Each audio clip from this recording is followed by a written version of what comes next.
we've talked a lot about this in between media this season. There's going to be curveballs coming your way. Hate's a strong word. I dislike Kirk Cousins more than probably any other quarterback in the league. I get a little bit of that rookie-itis, I would have said, I would love some of what you're Even though I strayed, I'm still stuck between an interpretation, what it all means. Can I make a difference for something different? My mind imprisoned, then I saw the vision. Played the field, it's no competition. Found success through the repetition. If it's impossible, stick to the mission. I'm just cruising through on my way to get it. I found myself somewhere in between. Yeah, I found myself somewhere in between. Found myself somewhere in between. Yeah, I found myself somewhere in between. The In Between Fantasy Football Podcast. So one thing that really sets us apart here is we're not afraid to talk about other things that maybe aren't super fantasy related. Do what you can to become a better person, to become a better human. All right. It's Tuesday, December 28th, 2021, week 17 of the fantasy football season. This is the In Between Fantasy Football Podcast. I'm your host, Seth Woolcock, joined by the Pull Boats, Nathaniel and Jennifer. Guys, yo, I can't believe we are here. Week 17, four and some month change into this fantasy football season. It feels like just yesterday we were kicking it in Canton together, enjoying each other's companies, and now here we are, 4+ months into it, about to round out the season. Yeah, it's crazy, man. I mean, like, seriously, I feel like we were just in Canton. I was just looking at pictures the other day, hanging out with all you guys. I can't believe, like, championship weekend for most. Yes. Mm-hmm. Yeah, it's crazy. How many championships are you guys in? Jen? 3. Okay. I am also in 3. Narrowly got into a couple of them somehow. Got in our office league and our IDP league that we do together. But yeah, I was in 10 playoffs. So I really got wiped out in week 15. That was a tough one to come back from. Ended up getting 3rd in my Scott Fishbowl conference. Tough loss, but my guys played valiantly. I had to start Davis Mills and Big Ben at QB this week. So gotta do what you gotta do. Nate, how did your season play out so far? 3 championships. I made playoffs in 11 leagues. I got wiped out last week. Yeah. Even with buys, like having buys, and it was bad. Yep. I'm stoked to be in the 3 I'm in. One of them's a Devi league. So awesome. I was 0-7 to start the season. Yeah, I'm stoked because at least 2 of the 3 are money leagues. So I will take that. I feel like week 16 kind of restored my hope a little bit in fantasy football after a bummer week 15. Week 16 was filled with a lot of highlights, a couple disappointments, a couple injuries that we will talk about today. But overall, week 16 was a lot of fun to watch. Yeah, it was interesting football for sure. There's a lot of strange things that happened, but I mean, that's been the whole season. So yeah, offenses came to life, guys, and right in time for championship weekend. So we are going to break down what we saw in week 16, how we can translate it into our week 17 championship matchups. We got some front and center for you tonight. We got some matchup management, our sure thing sleepers of the week, championship edition, of course, and then we're going to talk New Year's at the end. Would you rather? Guys, if you are new to the In Between Fantasy Football Podcast, it's our way of blending feel-good lifestyle advice with fantasy football advice. If you want to follow us on Twitter, I'm at @between_SethFF. Nate is at JanateJackFF, and Jen is at JenPullVote. If you want to follow the site, everything we have going on at In Between Media, we have content coming out 7 days a week for just a little bit over a week yet. We're going to go through week 18, but after that, we will slow down a little bit. But we got a lot of great stuff coming for you in the off season. So make sure you tune in to In Between Media at IBT_media on all your social platforms. Guys, let's go ahead and get ready into some front and center presented by our friends over at Monkey Knife Fight. And I think the reason that we love Monkey Knife Fight here at In Between Media, especially this time of year, is football's almost over. At least the main slate of fantasy football season is almost over. So if you want to try to get in on some NBA action, any MLB action, they have also some NASCAR DFS action, golf DFS action, UFC as well. All sports that we cover here at In Between Media. If you want to sign up for Monkey Knife Fight, go ahead and use our promo code IBT. You're going to get a free $5 game and 100% instant deposit match up to $100. So again, guys, it's promo code IBT at Monkey Knife Fight. Make sure you guys get on that, and let's go ahead and get into some front and center. Sometimes taking that first step out the door is the hardest thing to do. Give it a chance, you'll be begging for more. Save the spot just for you. We're all somewhere in between. How about you come to the place where you have some fun? Ain't gotta worry about knowing not what it means. People come and give me another, cause the night is young. At least I so thought. This just in. Breaking news.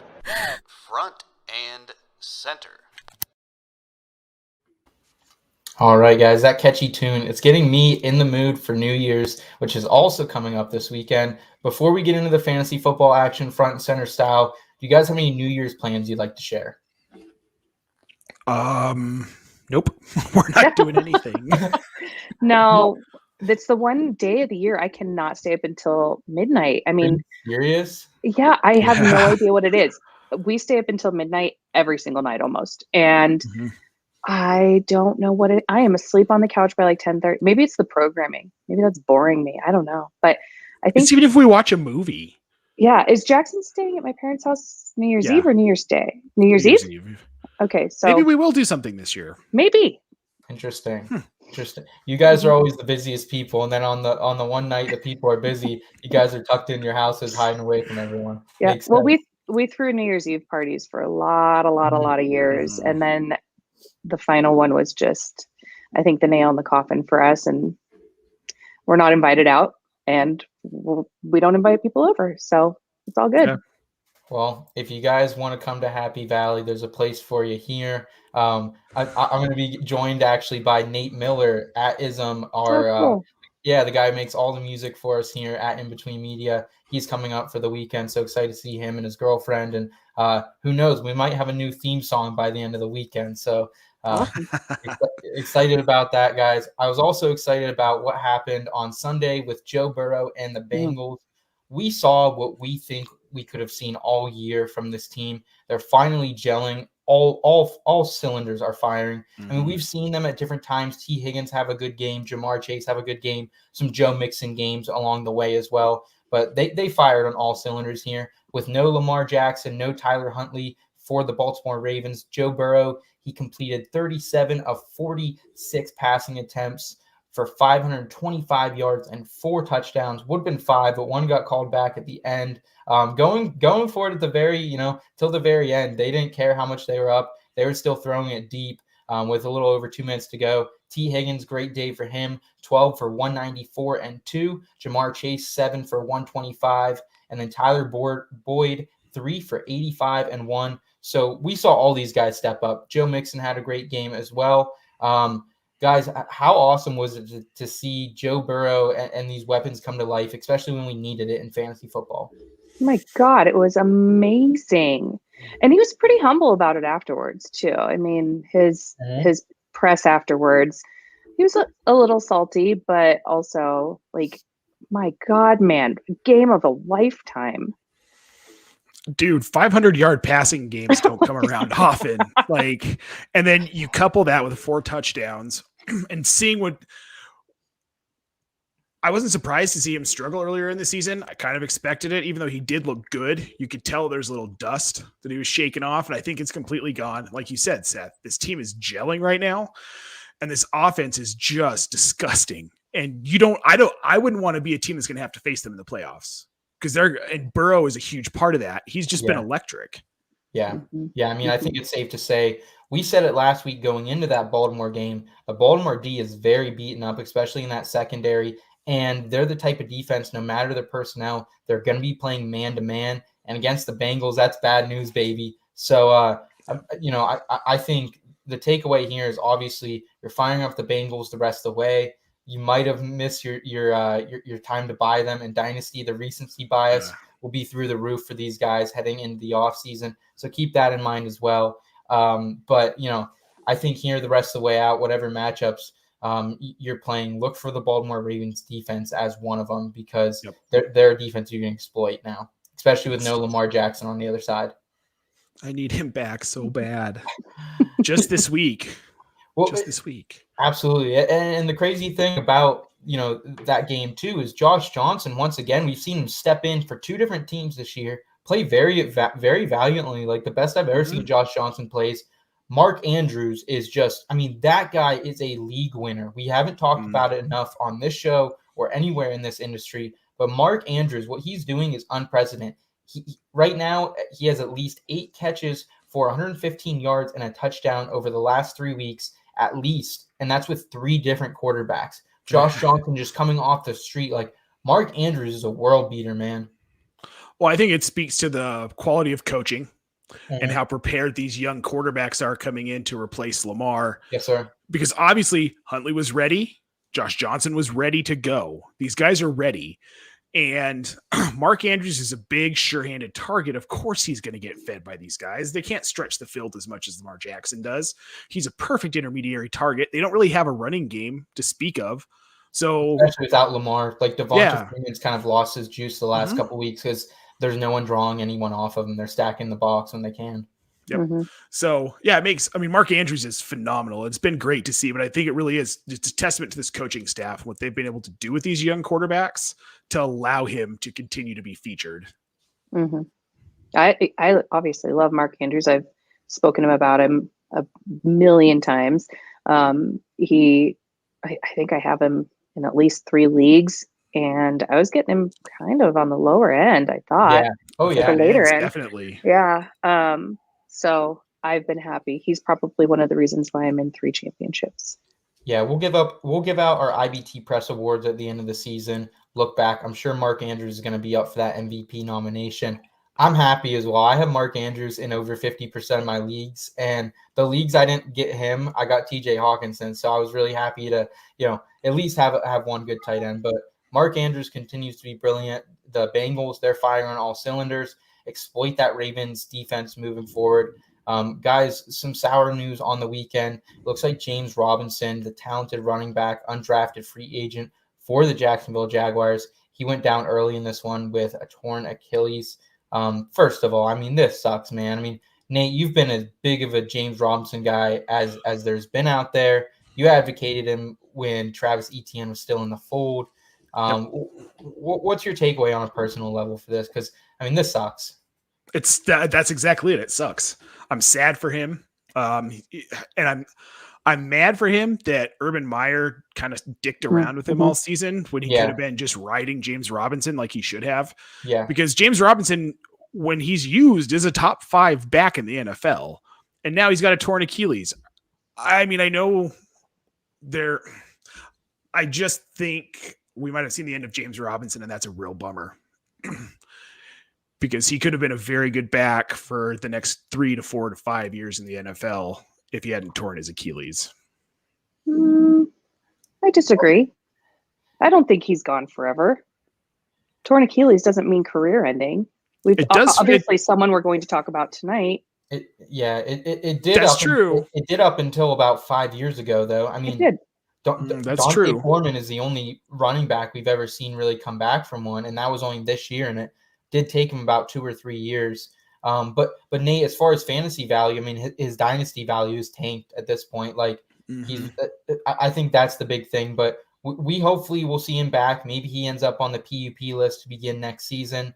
Tough break for him. We wish the best for him. But I think the big thing to consider here is maybe Achilles are not the nail in the coffin like we thought they were to running backs' careers.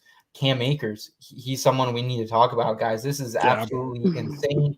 It wasn't that long ago, not too long before our camp trip, actually, that Cam Akers went down with the Achilles tear. It was devastating for anyone who drafted him before. It was devastating for, we thought, his career. He was activated last week. He was on the sideline if they needed him, he could have probably gone last week. And it looks like he's going to be needed this week because Darrell Henderson sprained MCL for him. He's done for the regular season. He's on the IR list.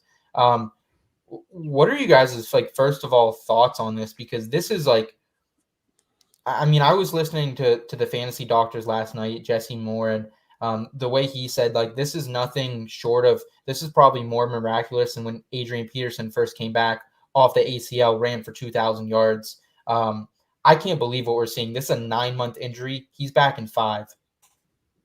That's no, insane. It's absolutely insane. Yeah. I mean, that's crazy.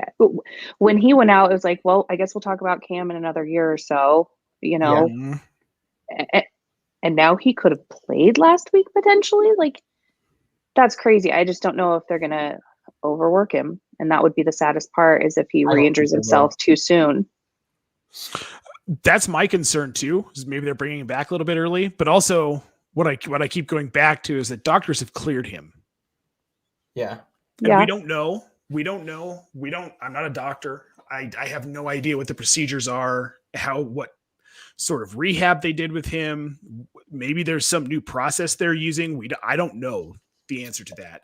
So I believe that they're probably going to act in his best interest, because long-term they want Cam Akers around. It makes sense. Yeah. I mean, maybe get him a few snaps, just see how he does. But then you're not going to give him much of a workload until next season. Mm-hmm.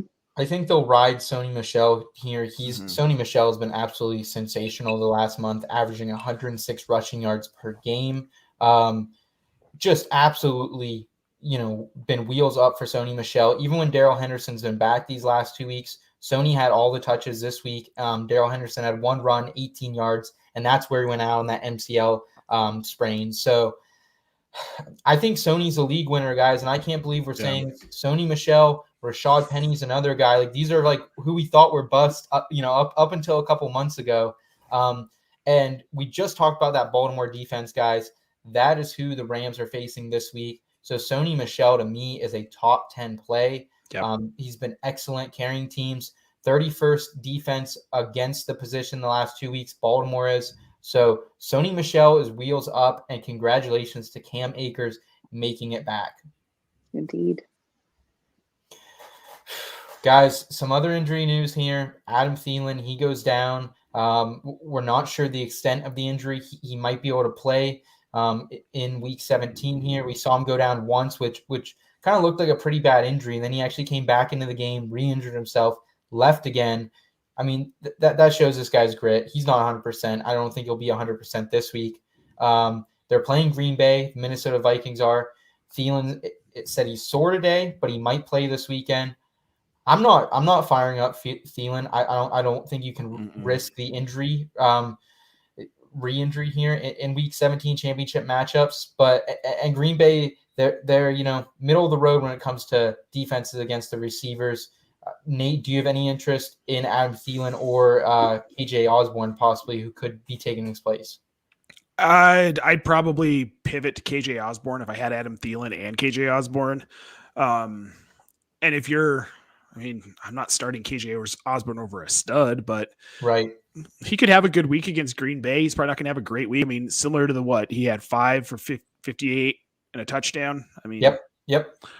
That's a solid 16 PPR points in most leagues. So that's not awful. I don't know. I'd start him. I'm definitely not starting Thielen though. Like, I'm with you on that. It's too fresh off of something that he hurt twice last game. My concern would be that he tweaks it in the first quarter and you're stuck with 2 fantasy points and it downs your team. This is the championship. Like, you have to do some weird things this week because this is it. Like sitting Adam Thielen, that feels weird, but feels very weird, but I'm with you. Jen, are you sitting Kirk Cousins this week? Obviously no Thielen, kind of takes the ceiling down a little bit, but Justin Jefferson has been the wide receiver 1 since week 9. Jefferson has been excellent. That connection has been just chef's kiss lately. Yeah, I mean, it's tough with Kirk Cousins because he's had a good year, man. Like, he really, really has. It's just like overall. Mm-hmm. And then, the last 2 weeks, he's just kind of crapped the bed. I mean, it depends on who else I have, but probably. I mean, If you've overall, been riding him, yeah. yeah. I mean, it's too risky. It's too risky. Yeah. Well, and I feel like Green Bay is just going to run over Minnesota because Aaron I Rodgers do is just like too. pissed off at the world right now, and that team Oh. is playing at a different level. Mm-hmm. Sidebar, but is Aaron Rodgers the MVP in 2021? I think he might be. Him or Jonathan Taylor. Yeah, Jonathan No, Taylor's the Jonathan only other Taylor. person I think like. I hear you, but running backs don't win MVP. If Yeah. there's a They viable haven't. quarterback, Yeah. if there's a viable quarterback, which there is, it's going to be him. Yeah. It's going to be Aaron Rodgers. Annoying. Mm-hmm. Running backs never get the love they deserve. A Never. running back who didn't really get any love this year is Miles Sanders. He goes out with a broken hand, and this is a bummer, absolute bummer. He has been really solid since he's come back from his injury. Has had just really, really great outputs these last couple of weeks. Looked like he may be a sneaky league winner. He goes out with a hand injury. Jordan Howard leaves this one early with a stinger as well. Howard could play here in week 17. We don't know, or what we do know is that Miles Sanders is out this week, not on IR though. So he could be back for week 18 or the playoffs if the Eagles can secure that final wild card spot in the NFC. Are you guys interested at all in this Philadelphia backfield this week? Washington football team, they're back with them after one game away from them. 23 PPR points over the last month to RBs for the Washington football team. So they're a bottom 12 defense against the position, but they're not an easy matchup by any means. I mean, yes and no. Like, Boston Scott's someone who, needs a shout out indeed. And I have been the lowest of the low on Boston Scott after he burned me last year. I think we actually talked about him the last 2 weeks, but I'm feeling positive for him next week. He did have the touchdown. He did have 12 rushing attempts as well in this one. It looks like Kenneth Gainwell is not going to be a factor. I think he had maybe something like 3 or 5% of the snaps. Looked good on the snaps he got, but it looks like it will be Boston Scott and Jordan Howard's backfield if Howard's back. Jen, are you still, maybe we'll talk about it more later, but in one word, are you still confident in Boston Scott if Jordan Howard is back, or are you less confident? Less confident if Jordan Howard is back. Yeah, Okay. that's fair. Okay. Well, guys, that was Front and Center presented by our friends over at Monkey Knife Fight. We're going to get into some matchup management presented by the one, the only Underdog Fantasy. Yeah, guys, Underdog Fantasy is awesome. We've been talking about them all season. If you've missed our shows and haven't heard me talk about them, this is why they're the best. They have pick'em matchups where you stack 5 picks. You can win up to 20 times your money. How many places are offering something like that? It's an incredible deal. They've got your daily fantasy. They've got the weekly matchups with 3, 6, 12 players. It's all within reach. It's like $3 to $5 a matchup. It's amazing. If you haven't played, sign up now with the code IBT and you'll get 100% deposit match up to $100. It's an instant deposit match. It's free money. You'd be crazy not to do it. Again, promo code IBT. You'll get a 100% deposit match of up to $100 instantly. Check them out, guys. The other thing I want to say about Underdog real quickly, guys, if you're getting knocked out of the playoffs right now, this is a great time to get on and do some best ball drafts. Best ball is back, and I got in there a couple of days ago with a couple of my buddies from my home league and just kind of check out the ADP. It's good to kind of reflect who are the top picks going for next year. It's something we did all last offseason. I really found a lot of success with it come draft season here in 2021. So try some best ball for 2022. Yes. Use that promo code. Thank you for that, Nate. Yep.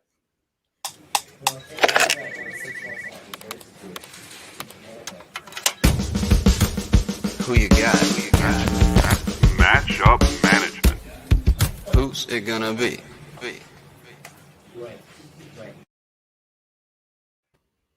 All right, so I've been surveying the Twitter sphere the last few days, looking at players who people have questions about heading into the championship weekends. Can they trust these players? Can they not trust them with championships, possibly money, always bragging rights on the line here in fantasy football?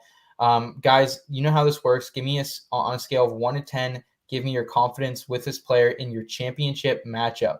Playing for keeps here, guys. Devin Singletary. He's been the RB4 over the last 3 weeks. We saw Zach Moss, Matt Breida a little more involved here last week against New England. However, Singletary still had 68% of the snaps, and they're going up against Atlanta this week, which has been okay. They've been okay against opposing running backs. Not super exploitable, but definitely an average or above average matchup. So I'll say I'm a 7. They got to go with what's working. I mean, they're pushing for the playoffs here. They're not the runaway team we all thought they were going to be. Sean McDermott, I think, realizes they have to run the ball to win. They have to run the ball more than they have been. And Singletary's been the best running back in that backfield for them the last 3 weeks. So, yeah, I mean, I'm like a 7. I don't think he's going to knock it out of the park, but I think he's a serviceable running back too, flex play. Yeah, for those reasons, I am rating him just a little bit lower, and I'll give him a 6. Okay. Yeah. I think I agree with you guys here on this one. You guys know I've never been a huge fan of either of these Bills running backs in 2021, but Devin Singletary has shown a little bit more juice than we've seen out of any Bills running backs so far this season. So I think if you've been riding him, I think you can continue to ride him. I have one league, actually, our Hard Hogs Dynasty League, IDP League, with a couple of our friends from Australia over there. And I've been riding the combination of my 1-2 these last 2 weeks into the championship. Devin Singletary and Sony Michelle. Like, they were at the bottom of my bench, and I was like, oh, I forgot I had these guys on my team because I've never played them before. And these last 2 weeks, I lost Swift. I haven't wanted to play Gaskin. So they've been a godsend. So I'll be firing up Singletary this week in that championship matchup for sure.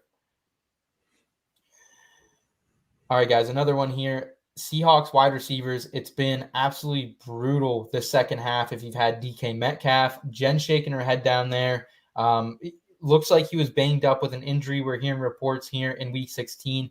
He caught his first pass for 41 yards and a touchdown. Looked like a big day was coming. Only to catch one more reception for 0 yards. Tyler Lockett coming back from Vidi 19. He ended up with a pretty quiet day for him. 3 for 30 in some bad weather in Seattle, excuse me. And now they got Detroit this week. And we talked about it last week, but Detroit's actually been pretty solid against wide receivers so far this season. The only wide receiver that Detroit has let over PPR point total of 11 is Christian Kirk in the last 3 weeks. So this is kind of a tough test for these Seahawks wide receivers. I never thought we'd be saying that in week 17, that you're afraid to play Seahawks wide receivers against the Lions. But where are you guys on both of these players independently? I mean, God, it's so tough because we know them. Historically, they're reliable. They put up big points. But to your point, in that they've just not done it. And I don't know if it's a Russell Wilson situation, a locker room situation. I have to play them. I'm not confident in it, but I know that if I have either one of those wide receivers, I'm playing them. And that said, going up against Detroit next week, oh God, it's kind of a cop-out, but it's like a 5. Like, I don't know. Like, I'm kind of confident, but mostly not, but kind of. Mm-hmm. Yeah, I wonder if Russell Wilson cares. I don't wanted think he to trade. They didn't give it to him. I think I mean, I think he cares. Yeah. But there's like this part of him that's like, his heart's not in it right now. Yeah, his heart's not in it. And you can kind of see it. Like, he's still trying, but it's just like the heart's not there. Mm-hmm. With DK, I have like a 2 level. Yeah. Rolling him out. With Tyler Lockett, it's like a 1. I just don't think. What? Wow. Way better. Dude, this is a team with no heart. This team just has no heart. So are you hands off the Hawks this week then, Nate? Are you hands off? Yeah, no, I'm off. I'm hands off. I like Rashad Penny this week against Detroit. But outside of that, I have to start Russell Wilson in one of my championships. So is that a super flex league or is that single QB? Single QB. Ooh. I know it's not great, but it's fine. So yeah, no, I'm kind of out.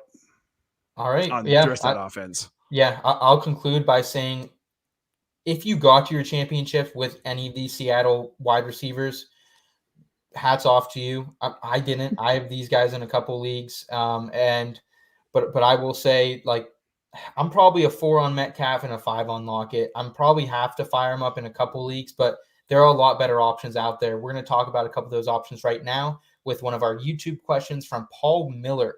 He's got Brandon Cooks, Michael Gallup, Amon-Ra St. Brown, AJ Brown, T. Higgins, pick 3, full PPR. Again, that's Brandon Cooks, Michael Gallup, St. Brown, AJ Brown, T. Higgins. Wow. I mean, I'm going to get this out of the way. T. Higgins, AJ Brown for sure. And then probably St. Brown, I would say. Nate? Those are the same 3 I was going to say. I mean, I like Brandon Cooks. I just don't love the matchup this week against San Francisco. Yeah, But I agree. Any other week, Cooks would probably be subbed in there for me. Yeah. I'd sub out Amon-Ra for Cooks, but no, not this week. He's coming. I might sub out AJ Brown for Cooks. That's understandable. Brown had a huge game last week though, so it's hard to pivot away from that. No one else in that Tennessee receiving game can command any targets, as we've seen. We've been trying to pick, darts between Nick Akini, Westbrook, and Chester Rogers all season. It's been absolute dog shit. So yeah, that is very true. I think, Paul, go ahead, fire up AJ Brown, T. Higgins, and St. Brown most likely, unless Cooks is the only other one you can make an argument for, but coming off COVID. So yeah, best of luck to you there, Paul Miller, on your championships. Guys, moving forward here in matchup management, Dolphins running backs. Another shit show here in week 16. Duke Johnson, people had a lot of confidence in him all of a sudden. Got Nate, I know you were a little more confident last week on Duke. 13 carries for the Duke, failed to reach 40 yards. Your guys' old boy Philip Lindsay down there in Miami now too. 13 carries for him. He also fails to reach 40 yards. And Myles Gaskin, it looks like his time might be up here as the featured back in Miami. 3 carries. I don't know if that has to do with COVID or if that's just his time's up here. They're playing the Titans this week, the best defense against fantasy running backs over the last month. I'm hands off all Dolphins other than Devontae Parker rest of the season. Do you guys agree with me, or do you have any more confidence in these RBs? Well, I disagree about Devontae Parker. What about Jalen Waddle? Jalen Waddle. My apologies. Okay. I thought you might have misspoken. Yes, I did. Thank you. Yeah, I mean, it's a 0 for me for all running backs there. Tua, I mean, and honestly, if you've made it to the championship, you haven't had any of these guys prior to the last couple weeks anyways, but that's fair. Maybe Gaskin. Yeah, Jalen Waddle, Tua. That's all you can really trust right now in this offense. Maybe Gesicki if you want to take a dart throw. But that's iffy too. Then I'm putting a confidence of like 3 or 4. Right. Yeah, I mean, I'm with you. I'm at a 0. I don't want anything to do with this offense outside of Waddle and maybe Tua. Yeah. How dope is that new Waddle celebration he's been ripping? Dude, I loved it. It's so great. Waddle's waddling. It's so amazing. Gritty. That's my favorite celebration right now in the NFL. And Austin Eckler's air guitar. I've always been a sucker for that as well. Well, it's Austin Eckler. Yes. Who doesn't love Austin Eckler? No one. Everyone loves him. Yes. Communists. Definitely a fan favorite for fantasy football fans. Jen, one of your fan favorites from earlier in the season, Terry McLaurin. We've been talking about him on and off for the last, 8-9 weeks. And it seems like every time we talk about him, we're getting more and more discouraged. And we're at the point now, he comes off of a 3 for 40 game against Dallas where they had junk time the entire game pretty much from the get-go and can't get it done. He's wide receiver 72 over the past 5 weeks, total of 28.4 PPR points during that span. Do you guys have any confidence here for Terry McLaurin? He's going against Darius Slay and the Eagles, probably going to get shadowed. They're a top 5D against the position right now. I mean, I'm at a 1 with him right now. That game was brutal to watch. If you had any Washington players on your team. If you're a Washington fan, it was just like that was Nate and I were just like, I don't even, what is happening? So yeah, it was like we wanted to stop watching it, but we couldn't stop watching it. It's a train wreck. Yeah. So I've got a 2 on my favorite Terry McLaurin. I'm going to go a notch lower and say 1. Like, I'm not starting him unless everyone else on my team has COVID.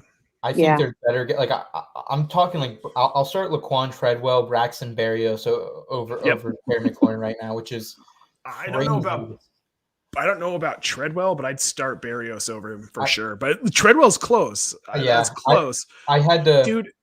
That team's just a mess right now. And Rivera's talking about he's going to be splitting some time with Heineke and Kyle Allen rest of the season. So we don't even know who the quarterback's going to be. And if it's Kyle Allen, no way do I want anything to do with Terry McLaurin. It's hands off. I think Washington. I think we have probably a good like 6 or 7 teams that's like hands off, other than one player right now, and that's Antonio Gibson. He's been really solid. He had less than double-digit attempts here in week 16, but I think that's just a byproduct of the game script. It was pretty out of hand early on, so don't risk him. Yeah. But yeah, Washington football team, you're not starting this week outside of Gibson. I think Terry McLaurin here also. I think Terry McLaurin's dynasty value is kind of bottoming out a little bit as well because, I mean, guys, I didn't really think he had wide receiver 1 upside. I was one of those guys in the industry who wasn't going after him. I thought he was being drafted high, and I mean, we'll talk about this a different time, but I'm a little worried about McLaurin's dynasty value unless they get a good quarterback in there. Yep, me too. We do have one more question from YouTube from Paul Miller. He just lost J-Rob to injury. He has Jordan Howard as a backup, and he's thinking about dropping Evans for Wilson Jr. or the Jags backup. What do you guys do? I'm assuming Evans is Mike Evans here. It has to be. I would assume. Yeah. I would. It depends. Did we get a status report of Evans for the weekend? Is there any? He's out. He is out. Yeah, from what I've heard, he's out at least until the playoffs. Confirmed out. I'll check right now. I'll look. Yeah, do a check on. I would say I would try to play someone else or drop someone else, but Wilson Jr. needs to be added. Yeah, I'd add Wilson's the one I'd go with for sure here. But even if Evans is out this week, as long as this isn't dynasty, he is out. So drop Mike Evans. Yeah, be done with him. You can move on as long as it's not dynasty. If it's dynasty, don't do it. But you can drop Mike Evans. Yep. Pick up Wilson Jr. He's going to be, if Elijah Mitchell doesn't play, an RB2 again. Looking like he's not going to. Okay. I think I saw he didn't practice today. Yeah. Yep. And we got Trey Lance, man, and that could help the running game there a ton. And if Jeff Wilson's the guy who comes out, I mean, watch out. Yeah, that's a good call. They're definitely going to probably be a little more run oriented if Jimmy G is out this week with the injury. Guys, last one here for matchup management. Another team that I'm asking you guys, are you just hands off this week? And that's the New York Giants against the Chicago Bears. Saquon Barkley has been a huge bust, injury or not, doesn't matter. He had less than 4 PPR points last week. I was afraid to write him off. Like in our draft guide, we do a bust every season. I had him ranked as my RB18, but I was afraid to call him like my one bust because I was kind of afraid of getting attacked. And he's been outplayed these last 4 weeks by Devontae Booker. They've been RB23 and RB24 over the last month. Booker 1 spot behind Barkley and on way less attempts here. Kenny Gallaudet, after this guy belongs in prison. The amount of theft he's done in the New York Giants organization and Dave Gettleman. Right. He's another person people kind of think like, oh, he's been banged up all year, and he's been healthy since week 9, and he's had one 100-yard game all season, came back early in the season, and he's wide receiver 81 since week 9. Wide receiver 81. But this is the list of receivers he's behind. Matt Collins, Miami Dolphins, if any, he's caught a couple touchdowns. Devin Duvernay, slot guy for the Ravens. Right. Malik Turner of Dallas. Their 5th receiver. And then Deontay Harry of New Orleans. Not Deontay Harris, Deontay Harry. Like, I didn't even know he was actually a player until I actually looked this up earlier. So, oh, geez. I was about to correct you. It's like, it's Harris, dude. No, I looked. Deontay Harris is also probably above him as well, but he's definitely. So, are you guys? Dude, yeah. This Giants team is an absolute just train wreck. They're awful.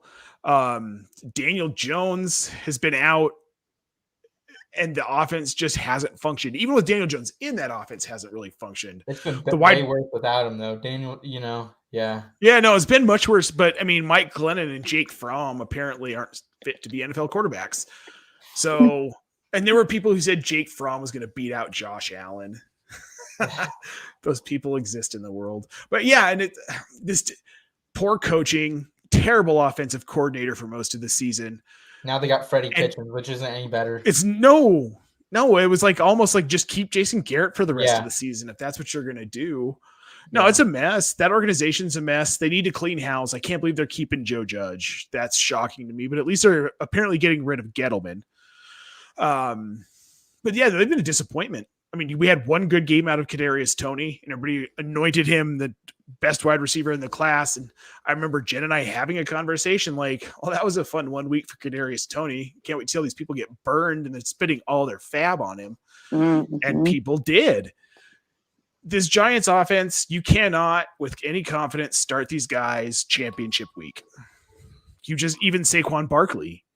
No. He's been pedestrian. When you're getting outplayed by Devontae Booker, and as Broncos fans, we know Devontae Booker. That dude is as average as they come. If there ever was a Jag, he is a Jag. And I hate the use of that term. Yeah. So, 0. They all get a 0 from me. Every single one. F's across the board. Yeah, I second that. Nothing exciting going on over there for me. Yeah, the fall from grace for Saquon this season has just been absolutely crazy. I'm playing in a championship against someone with Saquon this week, and they benched him last week for Jeff Wilson Jr. and Rashad Penny, and it got them to the championships benching Saquon Barkley. So, like, this is a time you have to bench your studs if they're not performing. Like, he's not a stud anymore, I wouldn't consider Saquon. So, hands off the Giants. I mean, we're hands off Washington football team. We're hands off a lot of teams this week. Outside of maybe one or two players. Giants are someone you're not starting anybody on the offensive side of the ball, that is. Guys, let's go ahead and get into some sure thing sleepers of the week. Give them some players they can start for their championship matchup. Presented by our friends over at Stevens Quality Barbering Services. And guys, it has been such a pleasure to work with Stevens Quality Barbering Services this season. They're in Kerwinsville, PA. So whether you're from anywhere in Western or Central Pennsylvania, I highly recommend Stevens Quality Barbering Services. Our guy Noah over there is going to get you hooked up with a quality haircut at a quality price, at a quality time, and you're just having an overall quality experience at the barbershop there in Kerwinsville, PA. Visit stevens-quality.genbook.com to book an appointment today. Get cleaned up for the new year. Start it in the right direction with a new cut, baby. All right, and let's go ahead and get into some sure things. It's the sure thing. Sleepers of the week.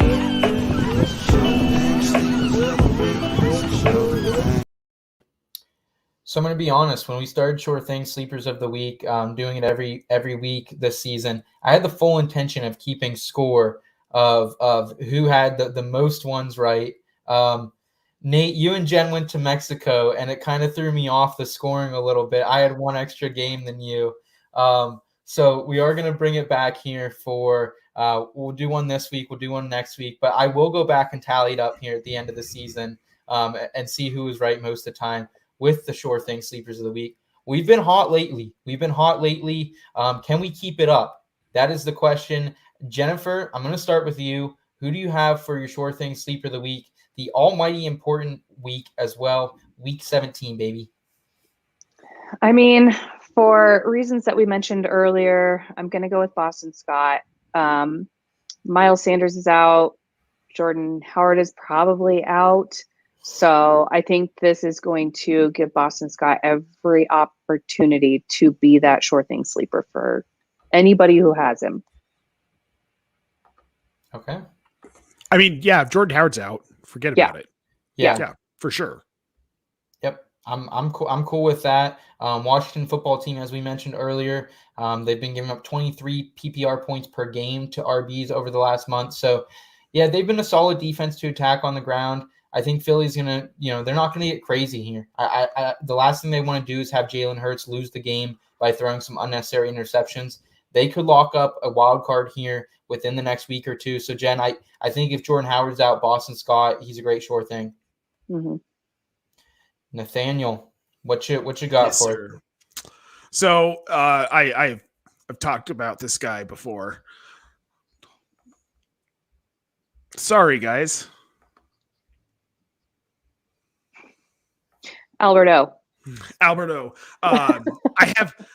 It's no secret that when we do these shows, we have different websites up for like stats and stuff, right? Like everybody knows that. The website I was just on, looking at the Broncos schedule, decided to play an ad out loud in my ear. So I couldn't hear you guys anymore. And it was very distracting. But apparently Cigna Insurance is really good. So I'm just going to throw that out there. No, I actually have Cigna. I don't think it's that great. I'm going to be honest with you, Nate. Well, but the ad says it's good. So hashtag not it with line. Show. Yeah. Hashtag right. Yet, I mean, we might change our minds if they're a sponsor. So yes, mine is Alberto Okwuegbunam. I think it. I thought it was we all know who I'm talking about. Didn't we say I thought it was Aquabanum. Didn't we say that all last year? Nate just switched. Yeah, we did. For us but he put the pronunciation in his Twitter profile, his Twitter bio. So yeah, it's like Okwuegbunam. Okay. I really like him this week. If you're not familiar with him, he is a tight end for the Denver Broncos. Drew Locke, it appears, will be starting this week. The head injury that Teddy Bridgewater sustained, he's still in concussion protocol. The chances that he makes it out this week and why they would even try and roll him out, it wouldn't really make sense. If it's Locke again, first of all, division rival, playing the Chargers. They're the second worst team against tight ends this season in fantasy. Andrew Locke and Alberto, as I have mentioned many, many times, had 17 combined for 17 touchdowns together at Missouri in college. Drew Locke is looking at this as an opportunity to showcase his talents for another NFL team. He knows he's not going to be the starter in Denver next year. Probably won't even still be here. He'll be part of a package deal for either Russell Wilson or Aaron Rodgers. And you're optimistic. I love it. I am, but we've seen the team do this before. They've pulled it off with Peyton Manning. So I have faith that they'll do something because they know they have to make a move at quarterback. So what's going to help him succeed is throwing to a guy that he's most familiar with, which is Alberto, against a team that isn't great against tight ends. The Broncos the score makes it look closer than it was last time they played. Denver kind of put the hurt on the Chargers. And I think they can do it again this week. And I think part of that's going to be Alberto. I mean, if he gets 4 catches for 50 yards and a touchdown and this tight end landscape, that's a win. Alberto is such a polarizing player for me a little bit because, one, Noah Fan is there. And, we saw him 2 weeks ago lead this team in receiving yards, which was a pleasant surprise. And then last week comes out and puts up a donut. So right. I will say, Nate, if you're in a championship matchup, let's say you lost your tight end, maybe you're rolling Freiermuth, TJ Hawkinson, maybe you've been streaming along the way, or even coming off the donut. I think this is an exploitable defense with tight ends. Are you okay? Are you rolling him? Are you okay with that? Mm-hmm. Would you do it over Brevin Jordan, who's been okay lately? Yeah, I would. We're talking bottom of the barrel guys here, but right. Well, that's what a sleeper is. We just talked about Boston Scott, so yeah. I know knock on Boston Scott, but this is where, and this has been such a crazy season. Some of these guys will be league winners this week, where it's watch Duke Johnson go off, right? And the 5 people that started him. I'm not saying I think it's actually going to happen, but we've seen stranger things this year. Rex Burkhead had 149 yards and 2 touchdowns last week. Yeah. That's So, good. I mean, literally anything is possible. But I think Alberto, I think the ceiling's there where I'm comfortable playing him against this defense. Yeah. Floor is low, ceiling is high for Alberto for sure. Guys, my sure thing sleeper of the week for the pivotal week 17 is Tyler Boyd. Tyler Boyd's coming off back-to-back games with 17 plus PPR points.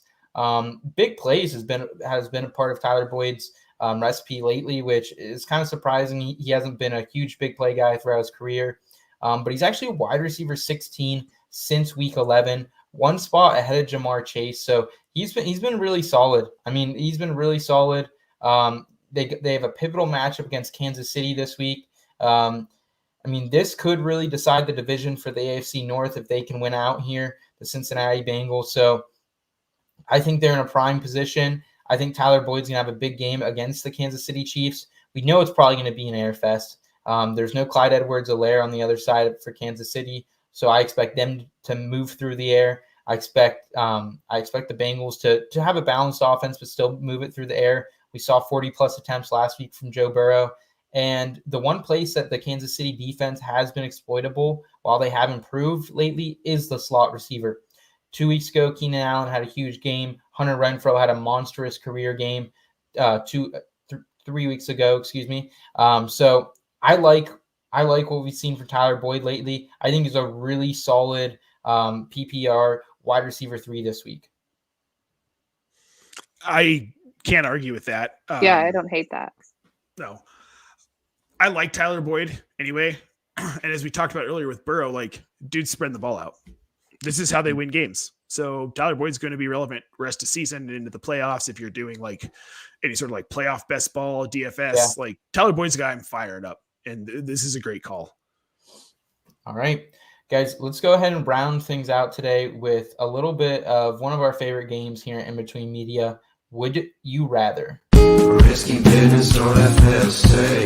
Are you that hard on the rise? We're chilling with a cold one, even bold one, or hold back. Would you rather? This ain't no simple matter.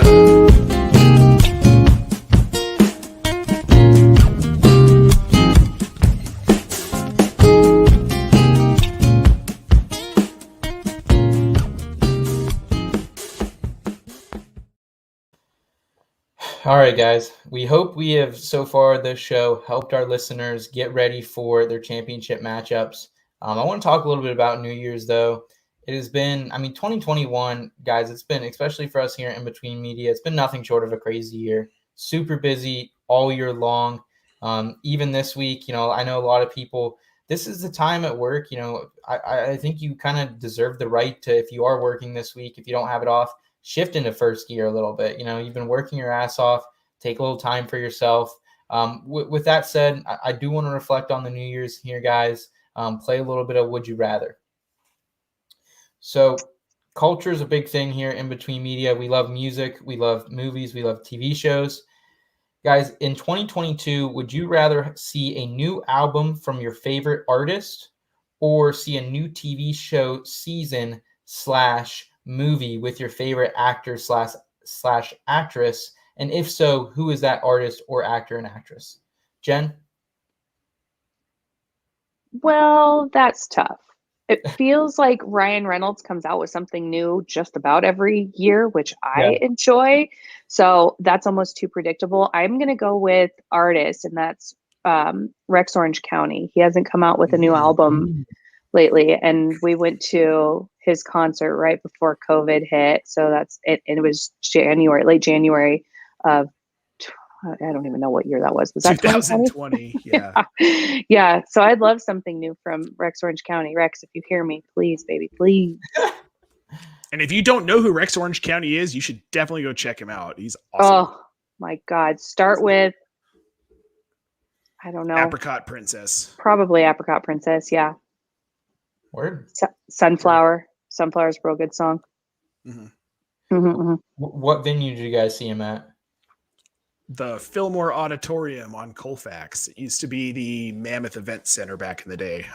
Okay. But it feels like an old time like music hall kind of. Oh, nice.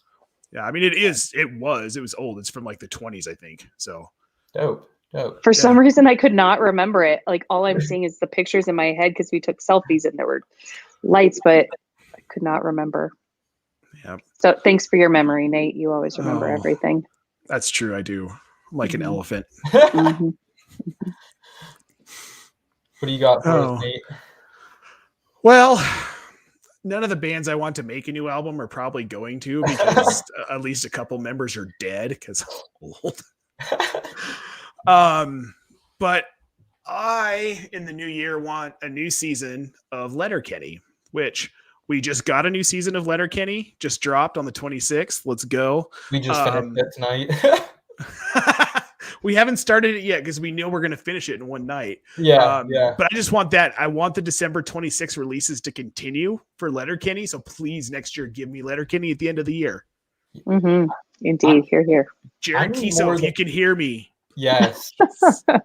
I need more. I need more than 6 episodes in a season too. I'm going to be honest. That just doesn't like. Is there only 6 this season? I think it's 6. Yeah. I think it's 6 or 7. Yeah. They're only 22 minutes. Yeah. They're only 6 episodes. It's a real bummer. I mean, I'm just going to say though, like a couple of these episodes are some of the best I've ever seen. So just, okay. Yeah, be ready. Enjoy that. I love some Letterkenny though as well.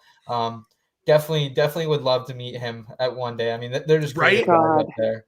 So Seth, what's yours? All right, so I'm gonna go. I don't really have a favorite, like one actor or actress that really stands out for me. I'd say I like a combination of a lot of people. I can kind of get down with some indie artists too, or some indie actors and actresses. So I'm gonna say I want to see in 2022. A lot of people probably don't know this artist, but he's a big country artist now. His name's Hardy, Hardy, capital all caps. He's been around the country music scene for probably about the last 10 or 15 years. You've heard a lot of his hits. He was a writer for a long time. He didn't have his own music. He was just kind of a producer and a writer. And he really kind of came on the scene in the last 3 or 4 years. He writes a lot of the Morgan Wallen songs you hear on the radio. And he's kind of came up with Morgan a little bit over the last year. But, I mean, the guy has something a little bit for everyone, whether you like country music or not.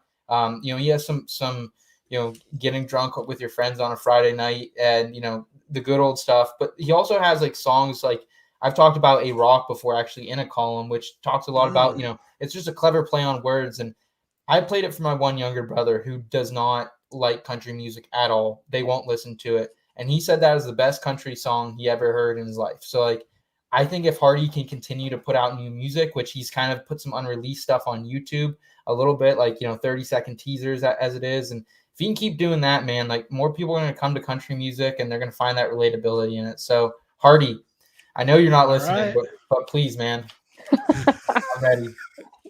You never know who's listening. Seth. You never know. That is true.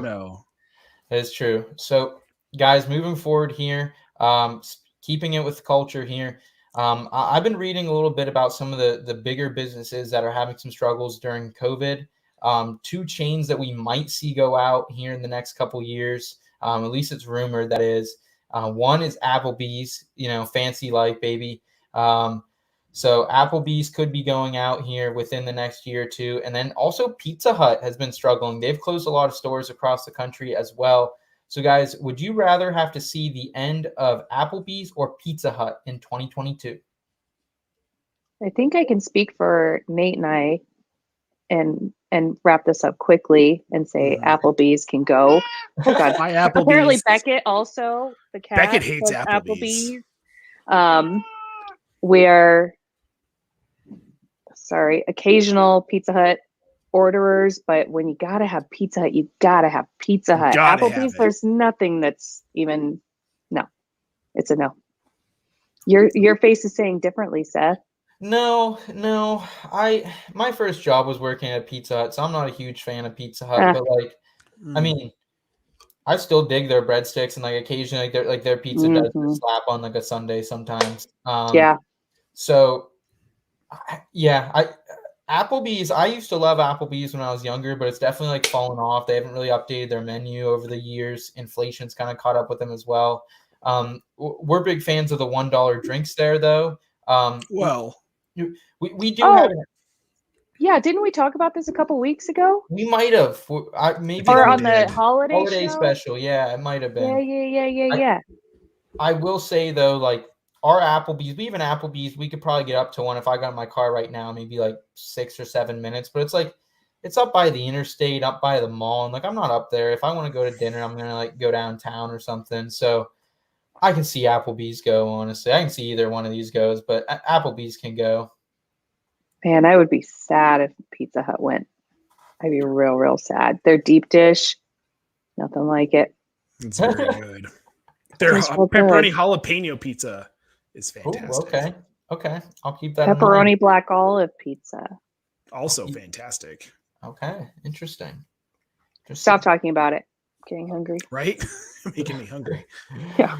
All right, guys. In 2022, who would you rather have as your QB starter in fantasy? So I'm talking like whatever way you want to pose this: dynasty, super flex, but redraft. But these guys are going to be your starting quarterback in 2022. So basically, who do you think is going to have the better season? Trevor Lawrence, number 1 overall pick, highly touted prospect, has had probably the most abysmal season I can remember for the number 1 overall draft pick, maybe since like Jamarcus Russell. And I was just gonna say, yeah, and that was when I first started watching football really like closely to rookies. So, would you rather have Trevor Lawrence or Davis Mills, who Nate, you highlighted him in a column earlier today? He's been QB8 since he's been back here since week 14. Yep. Nate, you want to kick it off for us, man? I can't believe this is a question we're asking. Right. So I'm taking Davis Mills here, actually. And I know this sounds shocking because Mill thrill, baby. he was what, a 4th round pick? Is that correct? I think he was a 4th round pick. Maybe third. Maybe third or 4th. I think third. But he's been like the last 3 weeks, he's been really good. He's been the QB8 overall amongst all quarterbacks. Dallas, wrong, Texas City, Houston. I mean, going into this season, like this is like the definition of a dumpster fire as a team, but they've gotten better. Like the team has gotten better. I think that the Deshaun Watson stuff, they feel like is behind them now and they don't have to think about that. Or like he's gone and they know it. They figured out which running backs were actually working for them and released the other ones. Brandon Cooks has been good. Nico Collins is starting to show a little bit. Brevin Jordan is starting to show a little bit of what he's capable of. They have 4 picks in the first 3 rounds of the draft. They're probably going to go defensive line, offensive line, running back, offensive line would be my guess. Those are their big needs. This team is going to be much better than Jacksonville next season. I think Houston could be a team that we're talking about possibly making the playoffs next season. Wow. They could be they're not going to win their division, but they could win the wild card. I could see that. They could get in on a wild card. Even with Jacksonville getting the number 1 pick at all, Nate, does that, I mean, we don't really know. I mean, it's early, but it looks like it could be a defensive player going off the board here pretty early for Jacksonville, or they could even trade back possibly. They might just trade back. I think the problems are deeper than Urban Meyer. I think that on an organizational level, this team isn't being run well and they're not making other changes. They just got rid of Urban Meyer. I don't think this is Shad Khan, the owner of the Jacksonville Jaguars, also owns AEW, which is what the action entertainment wrestling, professional wrestling. The dude's more interested in like shock value, it seems, which is what the Urban Meyer hiring was. So if that continues, I have no faith in any player on this team outside of some running backs. And that includes Trevor Lawrence. Jen, do you differ here? Nate is going against, the number 1 touted overall pick, man. I respect it, Nate. It takes some balls, bro. Like Nate said, even without Urban Meyer, I think we all had hopes that were real high after Urban Meyer was fired and Trevor Lawrence still hasn't performed.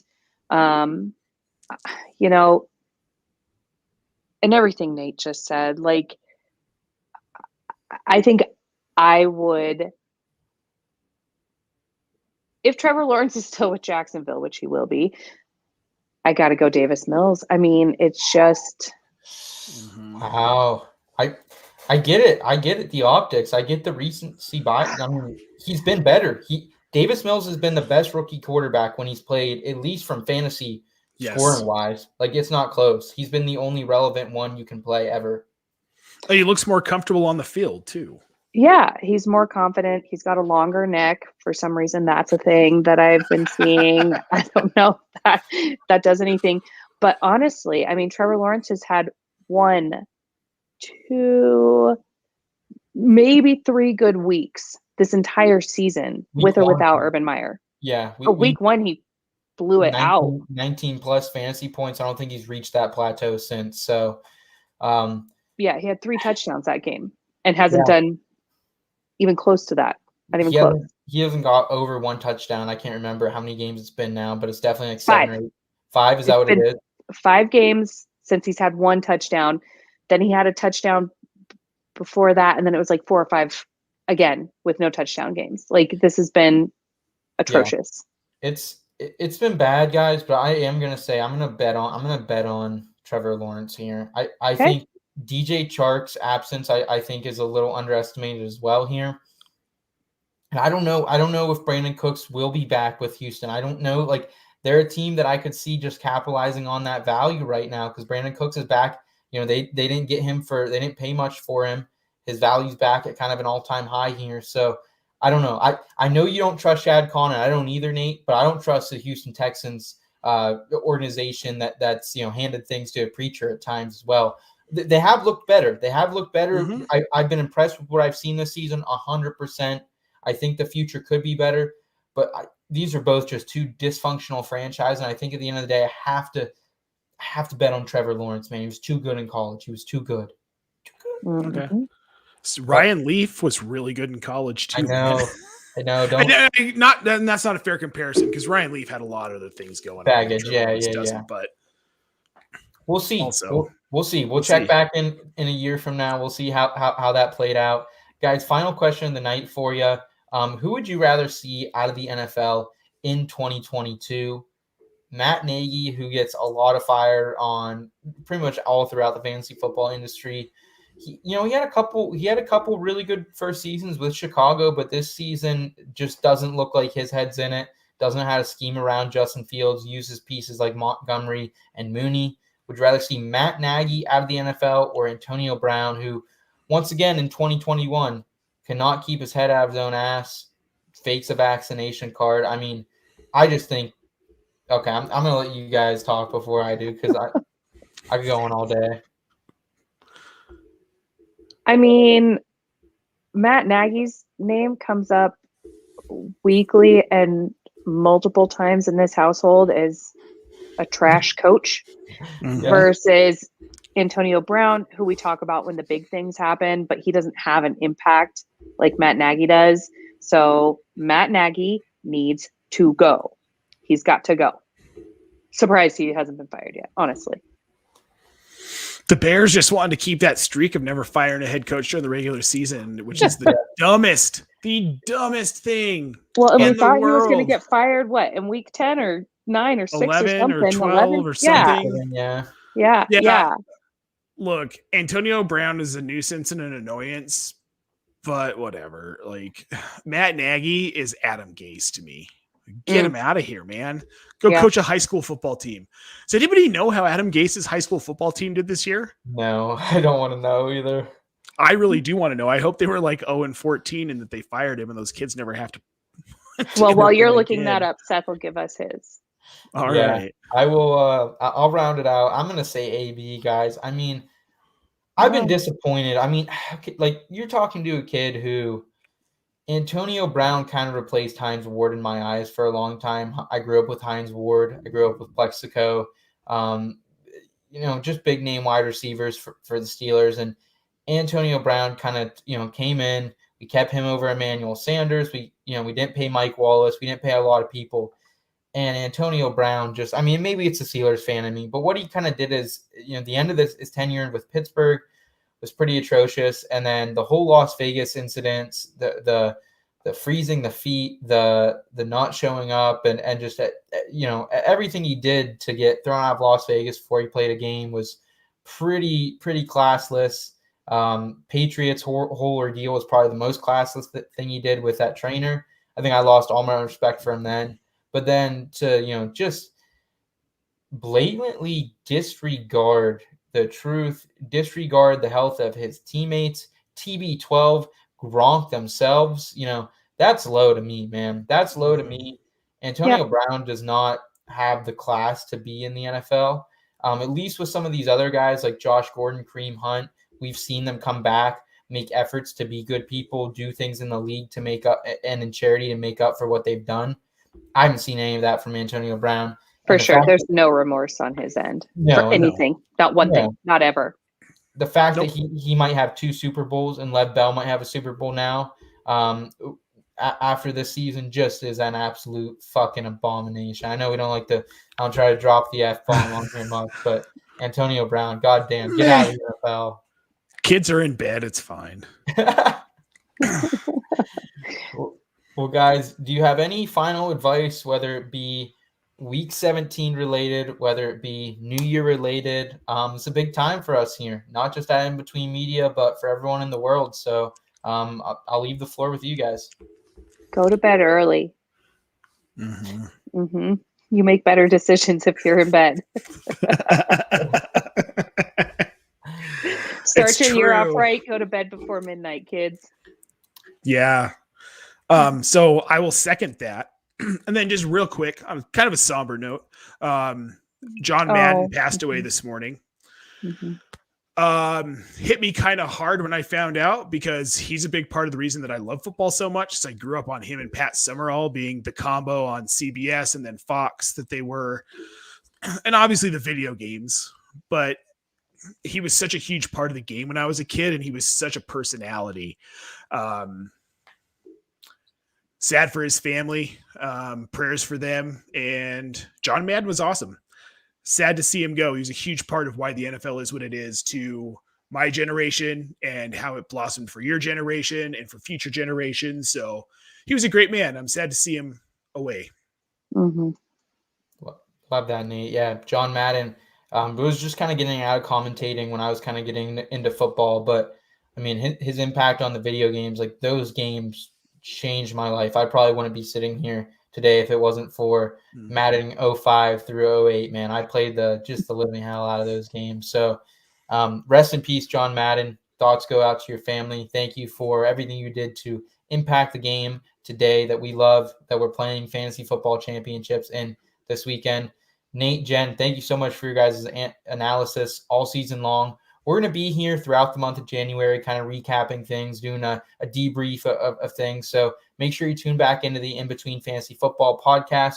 We appreciate all our audience members out there who've been listening all season long.